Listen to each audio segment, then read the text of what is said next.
And I know you weren't full swing, full on therapist. We were having fun. No, because I have to charge you. Right. Yeah, that was that. But if he pays my fee, I have no problem doing, subway therapy and in the park therapy and walk therapy and in McDonald's therapy. Just pay my rate. There's no problem. But on a 6 train, are you kidding me? Anyway, this is my point, is that he can't even help himself. He's gonna have a conversation and he's just that thoughtful kind of guy that's gonna just like kind of have a conversation, listen. And I don't know if he's using his skills, but it felt like he was using his skills.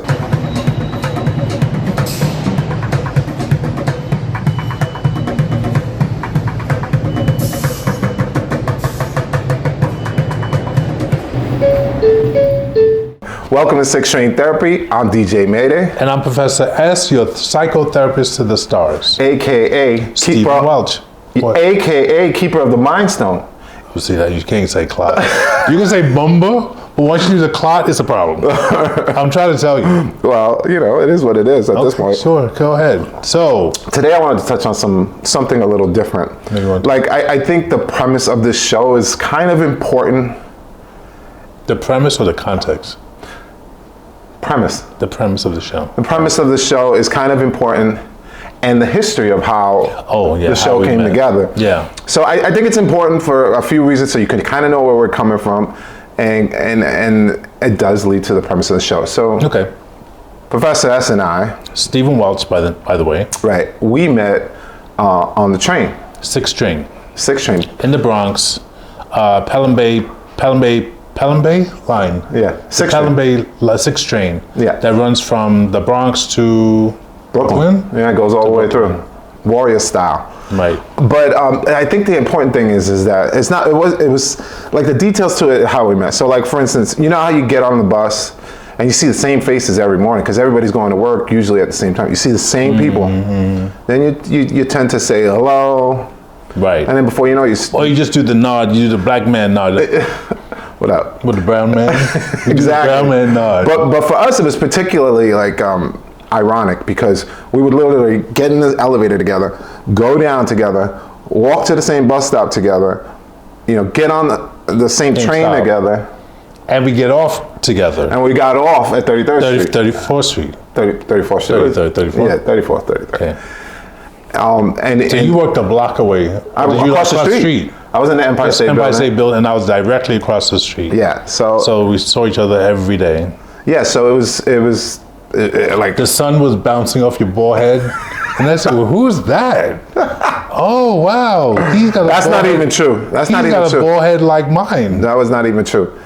The way I remember it. Tell me how you remember it. This is how I remember. I remember me coming up to you. Oh yeah, and what'd you say to me? Chit chatting about the train, the bus, the weather. It was the bus. It wasn't coming. Oh. And then you know how you do. You complain on the bus. Yeah, mother, this thing is late. So, we did that. And then, before long, we started cracking jokes. Right. I think that was the big thing. Jokes, yeah. All we did was crack jokes. And we started laughing constantly.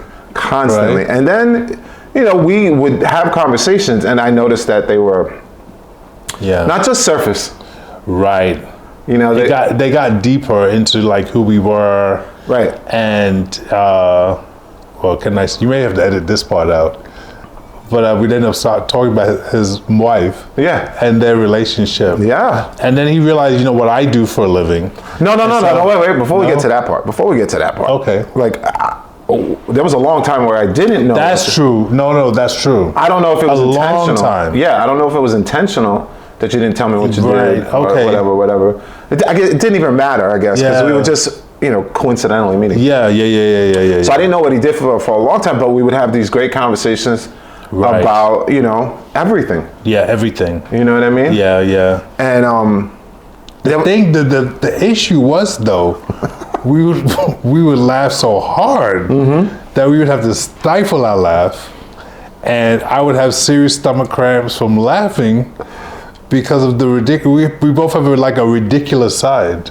Yeah, but at the same time, we could talk about serious things. Right, we would break on each other. Right. Sometimes we would crack on the situation. Let me tell you something about New York City trains. There's always something to laugh at. There's always something to see. And somebody. Yeah. Something. Right. We weren't particularly cruel or anything, but we would just make observations. Yes. And comment on observations between each other. Right. So it was hilarious. You know, it was really hilarious. I remember looking forward to meeting you on the train so we could talk. Right. And then I remember getting off just ready to go to work and happy. And me too. Yeah. You know. And it was like 20 minutes. It feels like time just flew by, right? Flew by. That train ride was so fast. That was really good. I know for me, with what I do to start the day laughing, that's really amazing. Yeah, and then I also remember even coming home, we would sometimes sometimes running into each other too. Coming home, so there would be a full day of that we would meet each other and like go back and forth and crack jokes and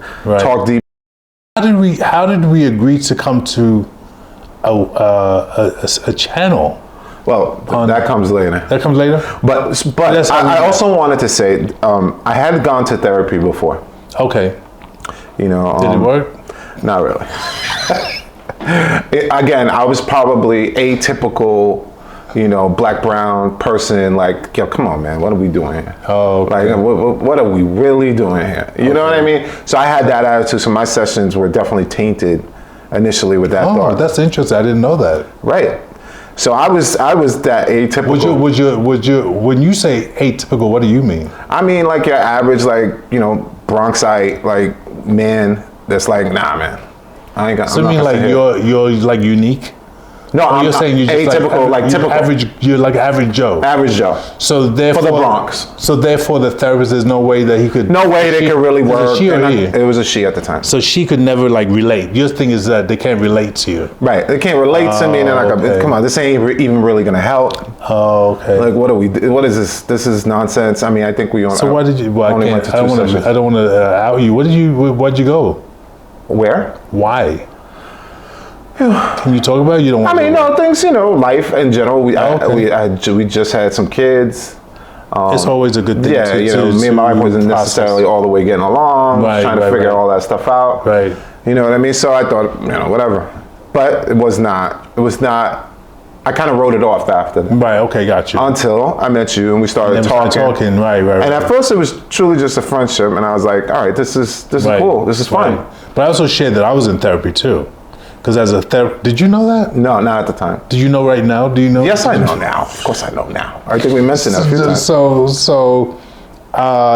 for transparency, at some point I said, you know, as a social worker or therapist, you should be in therapy anyway. Mm-hmm. You know, whether you feel you're doing fine or not, you should really go, because first of all, you need to be able to process all the things that you're listening to, and then at the same time also be aware of your bias that you're bringing to the work, because we all have a bias.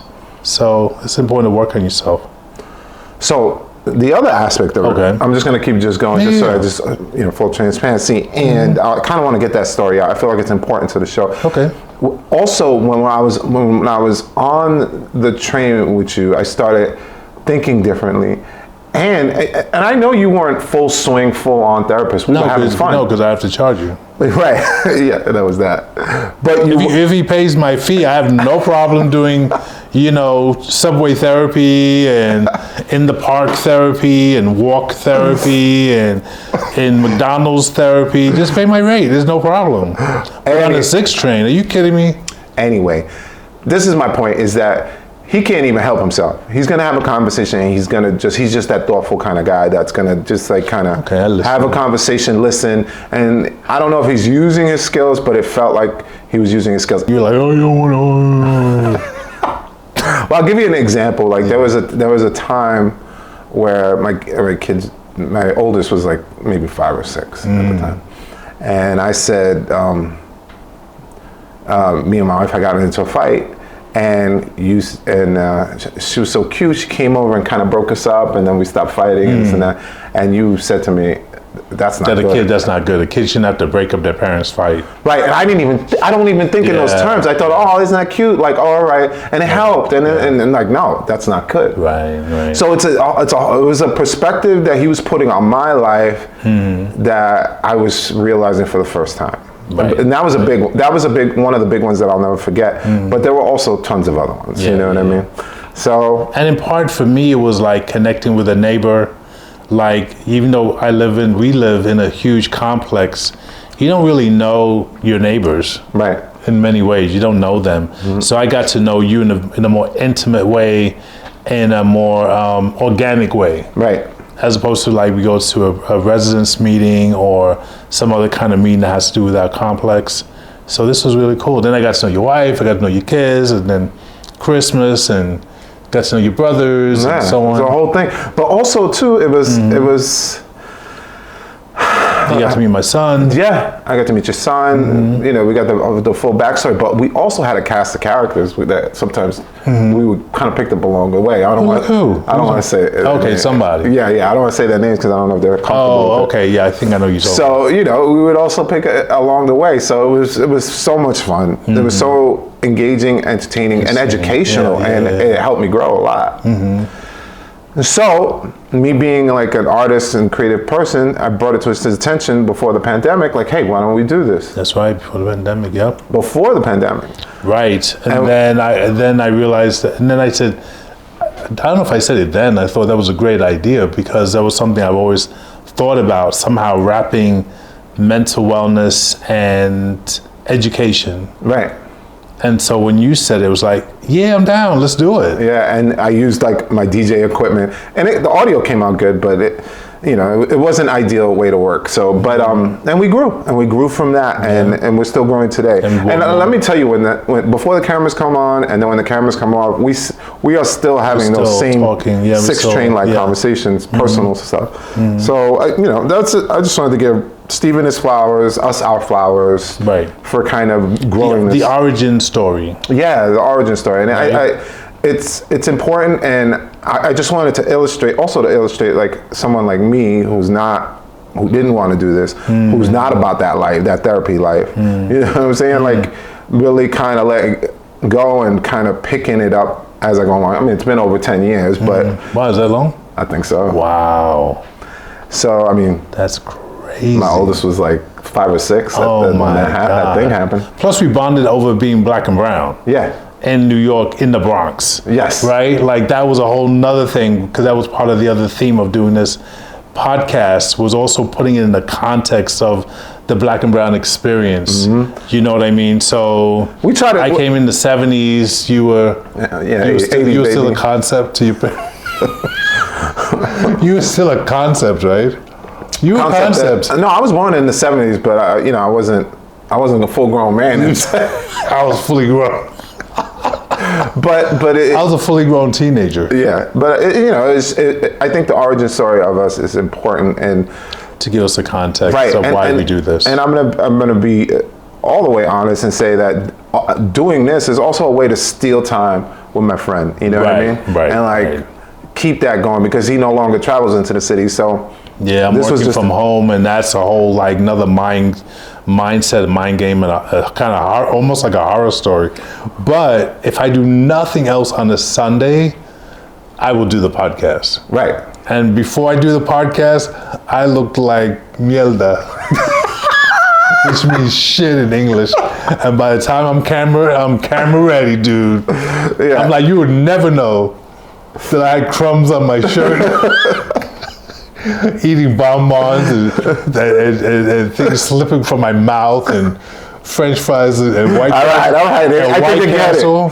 White Castle. You have White Castle today? I like White Castle, but not today. Oh, okay. Periodic. Right. So that's our origin story, right? Yeah, that's our origin story, and I just want to throw it out there.